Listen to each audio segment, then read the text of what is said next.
তো হ্যালো বন্ধুরা, আজ আমি বাড়িতে পটলের দোরমা করেছি, সেই রেসিপিটা আপনাদের সাথে শেয়ার করছি। তো সবসময় আমরা পটলের দোরমা চিংড়ি মাছ থেকে করে থাকি, তো আজ আমি ডিম দিয়ে পটলের দোরমা করেছি।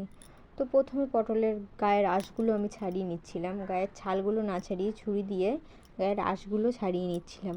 গায়ের আঁশগুলো ছাড়ানো হয়ে গেলে পটলের ভিতরে যে দানাগুলো আছে সেগুলো ভালো করে পরিষ্কার করে নিলাম। পটলের দানাগুলো পরিষ্কার করা হয়ে গেলে তো এবার আমি কি মশলা করব সেই মশলাগুলো নিয়ে নিচ্ছিলাম। তো আজ আমি মশলাগুলো নিলাম, রসুন, আদা, জিরে, লঙ্কা, এইগুলো দিয়েই আজকে রান্না করব পটলের দোরমা। তো মশলাটা মিক্স করে নিলাম, নেওয়ার পরে কড়াইটা বসিয়ে দিলাম।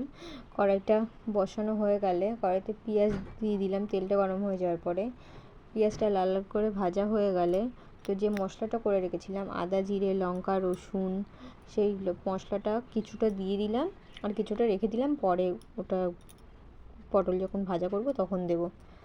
তো তারপরে মশলাটা ভালো করে ভাজা করে নেওয়ার পরে একটু টমেটো কুচি দিয়ে দিলাম। টমেটো কুচিটা দেওয়া হয়ে গেলে যে দানাটা পেস্ট করেছিলাম পটলের দানাটা, সেই পটলের দানাটাও দিয়ে দিলাম। পটলের দানাটা দেওয়া হয়ে গেলে তারপরে ওর ভিতরে একটু ডিম, আমি আগের থেকেই ডিমটা ভাজা করে রেখেছিলাম, ক্যামেরায় তোলা হয়নি, সেই ডিমটা দিয়ে দিলাম। ডিমটা দেওয়া হয়ে গেলে পুরো শুকনো শুকনো করে মশলাটাকে ভাজা করে নিলাম। সব মশলা দিয়ে দিয়েছি, নুন, হলুদ, লঙ্কা দেওয়ার পরে মশলাটা এবার নামিয়ে নিলাম। নেওয়ার পরে পটলটা ধুয়ে পটলের ভিতরে পুরগুলো ভরে নিলাম। পটলের ভিতরে পুরগুলো ভরা হয়ে গেলে তো কড়াইটা বসিয়ে আবার তেলটা গরম করে নিয়ে একটু জিরে, একটু তেজপাতা ফোড়ন দিয়ে মশলাগুলো দিয়ে দিয়েছিলাম। দেওয়ার পরে পটলগুলো দিয়ে ঢাকা দিয়ে রেখেছিলাম খানিকক্ষণ।